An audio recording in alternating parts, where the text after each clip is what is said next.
Kalau oleh saya, itu yang dalam hikam disebut segala sesuatu yang kau cari tapi dicarinya oleh Allah akan mudah. Kalau dicari oleh kamu sendiri akan sulit. Izin Allah, beliau ada keperluan, tapi karena sudah sumpah sampang serampang, najis mau menjual tanah kasih jajan, maka ternyata yang ia diajak bicara adalah pegawai saya, pegawai dapur, tukang urus dahar santri. Pagi-pagi pegawai saya datang, Assalamualaikum, Waalaikumsalam. Wah, enawan mana bangun bunga.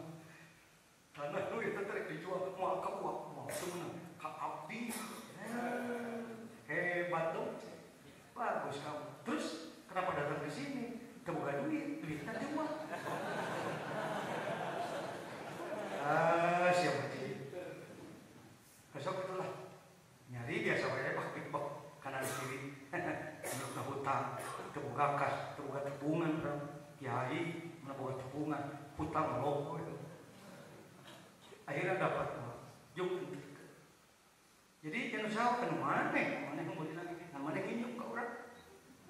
Diuruslah setahun oleh izin Allah. Setelah 1 tahun ia mendaftarkan diri untuk jadi transmigrasi. Kang Haji Nurdin yang ngurus lancar. Datang ke saya, Pak, doakan, namun abdi ke Sulawesi, sebab anak saya sudah bikin pesantren di sana. Saya akan ke Mamuju. Mau apa kamu? Mohon izin, buat cari pengganti untuk dapur nanti, biar kami ngurus. Sudah disiapkan tanah, 1 hektar 2 hektar di sana. Hebat, berangkat pakai kapal laut aja.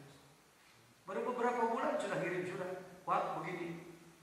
Jadi sudah saya sampaikan kepada beliau yang punya dulu bahwa tanah saya sudah ditukar sama uang dengan tanah yang di Sulawesi. Kapan uang punya tanah di Sulawesi? Begini, kan saya punya tanah di sana karena dua uang. Jadi saya sebut itu tanah uang. Pinter. Jadi menurut pikir satu. Maka saya katakan, wah mau ditanam apa sekarang? Enggak, saya nggak bisa bertani sekarang karena repot. Udah tanam beton aja. Tanam beton, cari pengeras ini nyongcok. Gitu. Ya. Itu di antara buah dikir lucu. Dulu saya suka banyak lapor ke abang. Assalamualaikum Pak. Pesantren makin sempit, santri makin banyak. Saya ingin beli tanah yang sebelah bawah. Apa jawaban beliau? Tanah dihayangan ngilu ibadah we. Coba itu jawaban naon eta? Pada detik dia keun kok apa didoakeun. Jung bageun. Teh kitu, tanah dihayangan di bawah ibadah we. Artinya ibadah yang benar. Kan tadi sudah disebut. Ibadah yang benar. Benar. Izin Allah. Bukan serakah untuk kepentingan agama, bukan untuk pribadi. Allahu Akbar. Tak itu ujuk dikir teh. Karena itu dalam Miftah Husnul disebutkan papihil patu, dengan dikir putuh qalbu, wa fihi qadaul hawaij, dengan dikir Anda mendekatkan diri kepada Allah dan Allah kabulkan cita-cita. Nah, kabeh ge mau cita-cita goreng nya kok. Di antara cita-cita saya yaitu hayang rebut pemajikan batur, bisa belekuk begitu mah. Tong make dikir gitu mah. Di antara tujuan saya yaitu hayang rebut tanah batur, jangan begitu. Cita-cita yang baik, insyaallah oleh Allah dikabulkan. Dengan teknis mendekatkan diri kepada Allah. Saya ambil contoh, apa sih bedanya Pak Jajan antara mencapai tujuan dengan zikir dan mencapai tujuan dengan bukan zikir? Apa bedanya? Beda-beda tipis loh. Mau saya contohkan? Biasa we lamun contohnya sadek. Jam sih. Asal ada ditambah hanya kursi. Ya, pinter. Lancar karena pemain.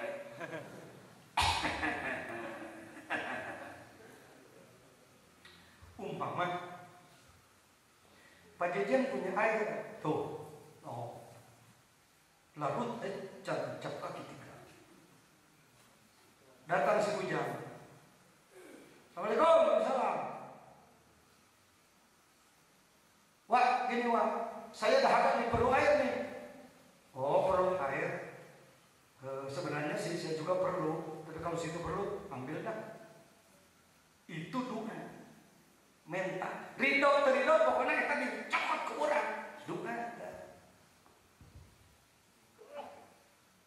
zikir, sebut saja datang saya.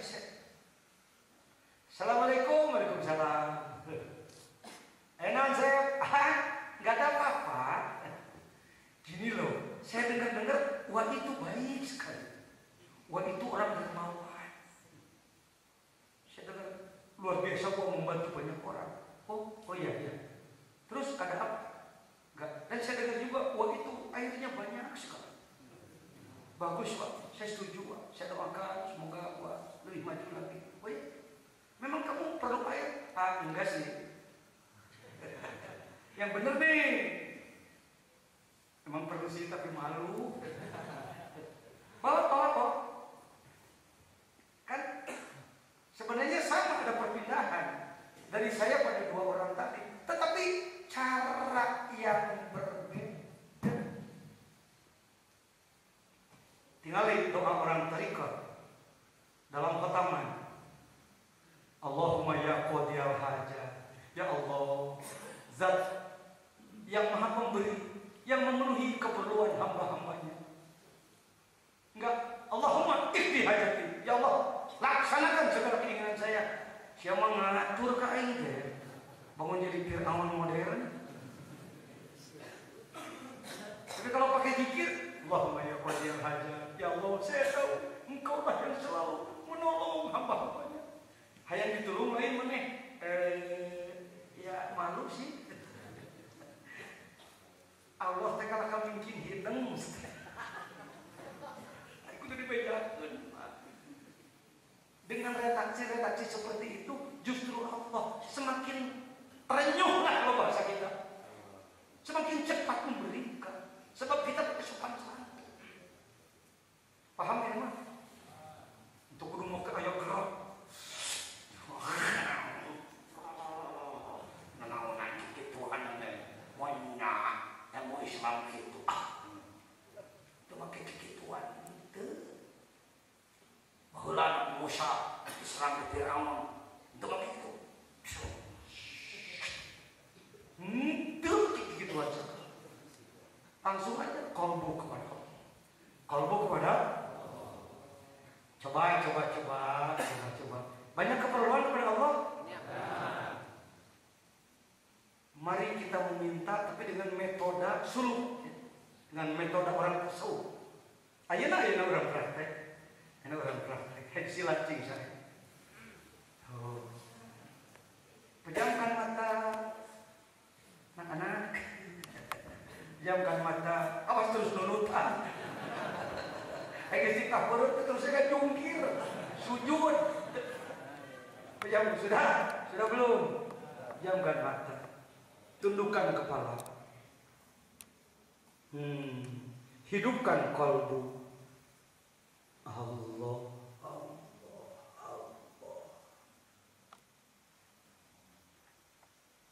Sampaikan kepada Allah bukan permintaan tetapi sanjungan bahwa Allah Maha tahu apa yang ada dalam kalbu kita. Allah Maha kuasa, Allah Maha mampu. Sesuatu yang menurut kita berat, menurut Allah itu ringan. Terus ucap saya terus. Ya Allah, Engkau Maha mampu, Engkau Maha bisa, Engkau Maha tahu. Problem saya sudah bertahun-tahun menangani urusan ini, tapi belum juga selesai. Ya Allah, saat ini juga saya mohon kepada Engkau untuk menangani urusan kami. Terserah Engkau ya Allah, terserah Engkau. Engkau yang Maha tahu. Awas saya jadi terus. Sudah cukup, latihannya segitu aja. Ngeser ke gunung sudah benar. Ngeser ke Mekah. Untuk kudu. Urusan berat cukup. Tungkul kayak entong kayak mau bisnis juga. Kayak gerlempong jebru deh tabrak. Bari buat tahu kalau buka kan Allahnya ada kan. Allah Maha harap tukang katuh kenca luar jaro di bulan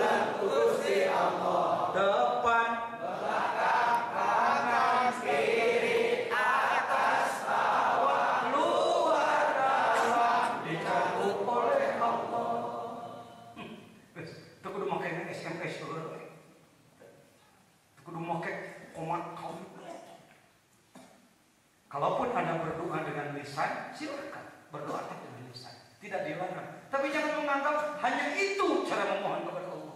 Ada cara lain yang lebih tajam sebenarnya. Gini Allah terangulkan kan baik, eta rek atur Tuhan. Eta nu ulah. Allah tengah waro ka urang. Di Tuhan itu tidak mengabulkan saya. Jangan pernah Anda mengatakan bahwa Allah tidak mengabulkan. La yakun ta'akhur amadil ata'i ma'al ilhadi bid du'ai sababan biasi fa inna Allah dominan lakal ijabah bima yaftaruhu la bima tahtaruhu wa fi waqtil ladzi yuridu la fi waqtil ladzi turidu. Hikam dihadap menulis kadang katalar nama dominan ngajina. Ya sudah nikmat hikmah sabar bete ucu 40 tuh. Sekarang kita masuk ke nomor berapa? 48 apa itu? Min alamati mautil qalbi adamul husni alama fata. Mari kita kontrol hati kita ini sudah hidup atau belum. Hidup dalam arti hidup apa ya? Hidup jiwa, bukan hidup lawan mati hilang nyawa, bukan. Karena organ tubuh kalau mati hilang nyawa, hilang fungsi, dia busuk. Yang disebutkan kalbu yang hidup, hidup menurut fisik, saluran darahnya lancar, jadi dia masih hidup menurut fisik. Juga hidup secara jiwa, hidup secara rohani. Apa itu tanda-tandanya? Deteksi. Mari kita kontrol masing-masing. Tuh, min alamati apa itu? Mautil qulubi, di antara tanda orang mati hatinya. Perhatikan hati kita masing-masing. Qalbu maksudnya bukan daging hati, bukan. Adamul husni ala ma fataka minal muwafaqah. Satu, tidak pernah nelongso, teu pernah sedih, teu pernah merasa prihatin ketika ada amal-amalan baik yang kita berpeluang mampu melaksanakannya, lalu kita tidak melaksanakan. Sebenarnya tadi saya mampu sholat duha, waktu ayat, tempat ayat, cai ayat, tapi orang henteu kudu sedih. Jelema hidup hati nama. Orang yang hidup hatinya ketika ada satu amalan lewat, dia merasa prihatin. Moal deui ditinggalkeun disukan. Ditinggal. Itu tanda orang sudah mulai hidup hati. Tapi kalau suatu amalan baik terlewat, sedekah kah, baca Quran kah, zikir kah, sholat fardu, sholat berjamaah, sholat sunat terlewat, jadi lewat. Yang mana kemarin itu berjamaah, nya terlewat, ringan aja gitu, nggak ada rasa prihatin dalam kalbunya. Ini tanda orang mati hatinya. Watar kunadam alama fa'alatu min wujudis zillah fa'altahu fa'alatu.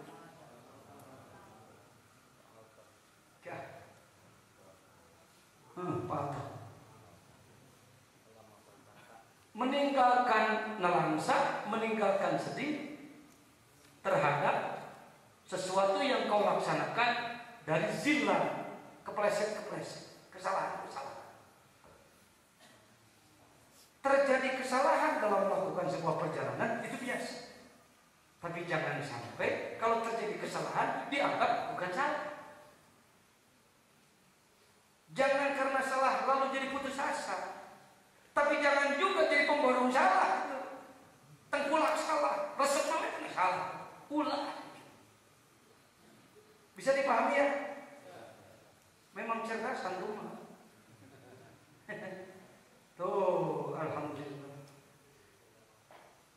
Di daerah Tiris ada mobilnya. Bukakan mancu. Apa sekarang? Keberapa sekarang?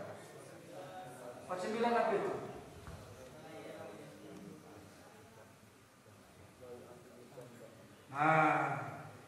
Karena barusan 48 ngomong-ngomong zilat itu kepleset, hati-hati memandang sebuah kesalahan.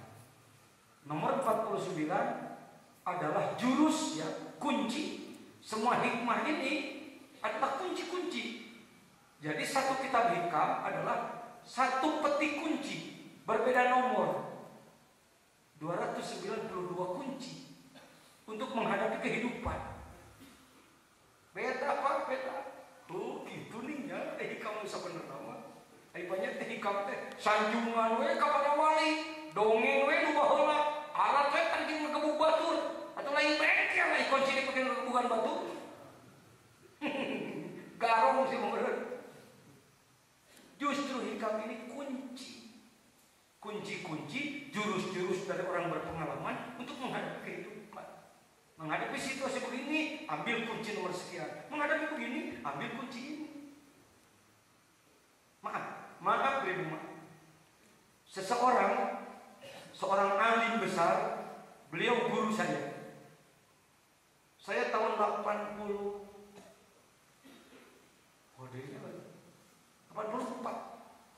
Saya datang pada beliau tahun 84. Saya berguru belajar silsilatul harumi pada beliau. Saya tidak sebut namanya. Kode etik. Dia orang mulia. 20 tahun kemudian kurang lebih saya datang lagi ke situ dalam kapasitas saya sebagai wakil rois Jamiah Thariqah Jawa Barat. Sikap beliau kepada saya sudah beda dengan dulu.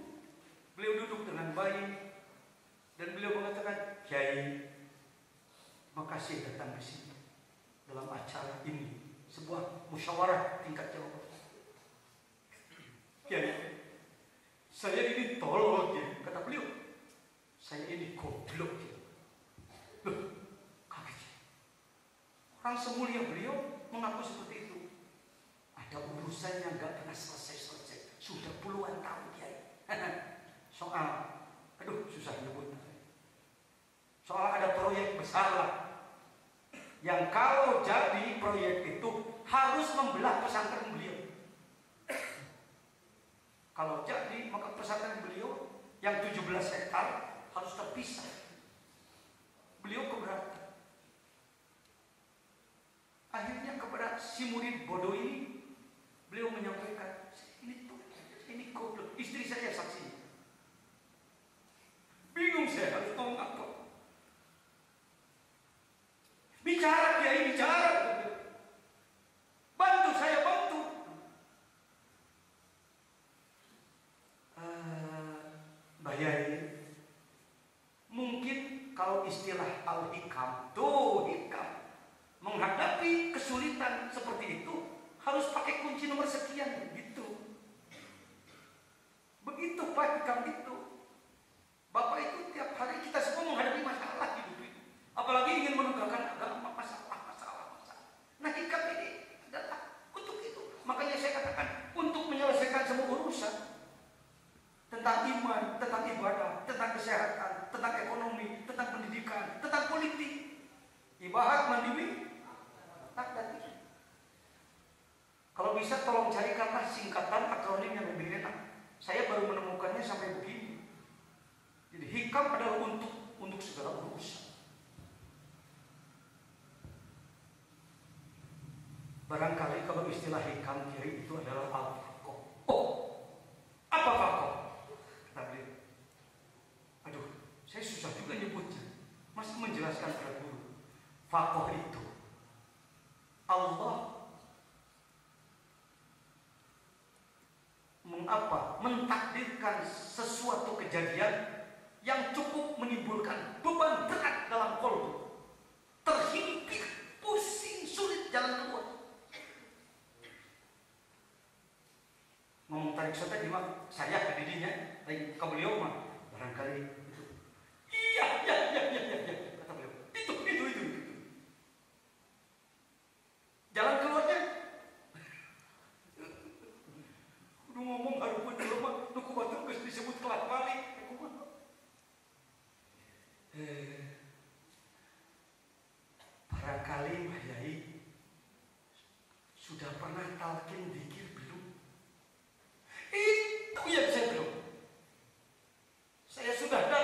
saya anu, tapi saya anu tidak memberikan pada saya. Siapa yang berani memberikan kalau Pak Kiai tidak minta? Jadi, saya sudah butuh, saya ngambil kertas, ini pulpen, tulis sekarang ijazah saya. Coba dengarkan, betul. Itu jelema tahu. Saya orang bodoh. Saya tidak pernah. Tetapi guru-guru sering-sering memerlukan. Maka saya berikanlah, sampaikan talqinul zikir dengan cara yang sangat santun pada beliau. Mengucapkan la ilaha illallah 3 kali dan diberikan zikir. Beliau mengamalkan wong saumnya udah puluhan tahun. Tapi mungkin kalau seperti kereta api sudah jadi kereta eksekutif, cuma cantolannya hilang, jadi nggak berangkat. Untuk menembusnya, kalau ini sebatas di mulki sudah jagonya. Tapi untuk menembus ke sana, jadi sengaja Allah untuk meningkatkan beliau diberi himpitan yang begitu sulit. Karena kalau bukan dengan himpitan seperti itu, tidak akan beliau mencari sesuatu. Karena memang orang sudah sangat segala lebih. Saya tidak boleh menyebut nama-nama beliau, kode etik, karena omongan saya dinilai dan direkam di PPNU sana di Jakarta. Maka singkat cerita, mungkin beliau melakukan genjotan menembus ke alam sana, dibantu oleh kita membuat usulan kepada Bapak Presiden yang kami tanda tangani. Orang pertama yang menandatangani saya sebagai Robis tentara. Selang beberapa waktu, kira-kira 2 bulan, saya dapat telepon dari keluarga beliau. Assalamualaikum Kiai. Waalaikumsalam. Siapa? Saya dari anu. Oh iya ya baik. Ada apa Kiai? Satu, salam dari beliau untuk Kiai. Yang kedua, alhamdulillah surat sudah turun, sudah diputuskan, proyek itu tidak jadi. Bukan nggak jadi tapi tidak membelakang.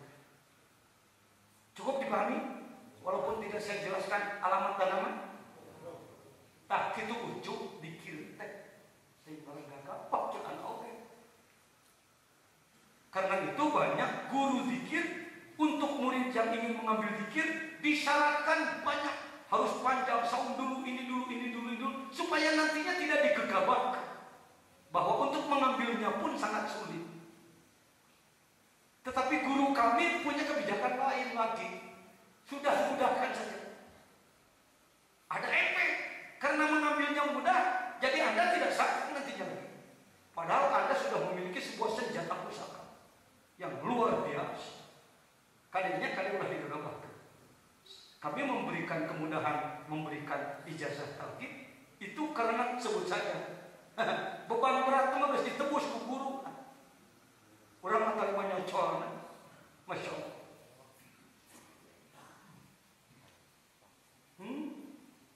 Sekarang bab dosa. La ya'dumu dzambu indaka uzmatan tasudduka an husnid dzanni bil. Bab kesalahan, bab dosa-dosa.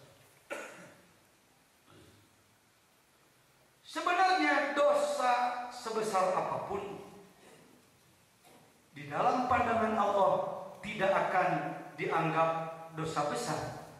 Ketika apa? Layak tubuh tambu, mual gede dosa indah kamu kumane, uzmatan kelawan gede pisan, tasuduka dalam gede kalau kata. Le, main target? Nolak ya. Kumaha-maham apa? Mual gede dosa mungguh maneh kalawan nyegah tina alus sangka ka Gusti sok kumaha-maham. Sadetik tapi rumit ya. Layak dumud-damu inna uzmatan tasuduka Gusti. Mual gede dosa mungguh maneh kalawan gede pisan lamun nyegah karena halus sangka ka Allah tegenahan gitu kan. Kira-kira kehalanan sementara. Gak usah tergesa-gesa, kalem aja. Nanti dibantu oleh Allah. Jujur, kalau di depan orang jangan suka memperlihatkan seakan-akan kita ini bisa. Ya, orang yang sombong seperti itu tidak akan dibantu Allah, saudara. Apalagi ngajar kitab-kitab elektrik ini. Bes perlistrikan di rumah, konslet seperti kebakaran. Nukir mah, kalau neng aja, campur nipu, saya bodoh pak. Kultu, amma kana al-huznu wa nadamu man sya'uhuma utmatud dambi wa mawqihu min al-qalbi wa dhalika qad yabrutu fayantahi li haddil yasi wal qunut wa qad la yabrutu fayujibu al-in'izaja duna tafriti wal yasi wa inna al-yasa wal qunut min al-iradi an husni dhanni billah wa huwa min kabairil qulub. Fabil khabar anna sallallahu alaihi khoslatani laysa fawqahuma syai'un min khair husnul dhanni billah wa husnul dhanni bi ibadillah. Insyaallah raya itu sedikit. Begini, bukan berarti orang tasawuf itu meremehkan dosa. Tetapi yang namanya dosa, manusia selain Nabi dan Rasul pasti punya. Bahkan Nabi sendiri mengaku banyak dosa. Karena itu beliau istighfar mohon ampunan kepada Allah sampai 100 kali per hari. Padahal beliau tidak punya dosa. Sudah dijamin liyaghfira Allahu ma taqaddama min dhanbika wa ma ta'akhkhar. Dalam surat Al-Baqarah. Boro-boro Allah ayat yang mesti hampura manten Rasul. Sampai Rasul mengatakan wujudi dambun, keberadaanku adalah dosa. Bagaimana kita menghadapi dosa? Bukan harus meremehkan dosa, tapi ketika Anda orang berdosa seperti saya Pak Jejer, saya budaya dosa, husnudzonlah kepada Allah bahwa Allah lautan ampunan. Jangan kunut pakai to, bukan kunut pakai ta. Kunut pakai ta Allahumma lili itu mana ada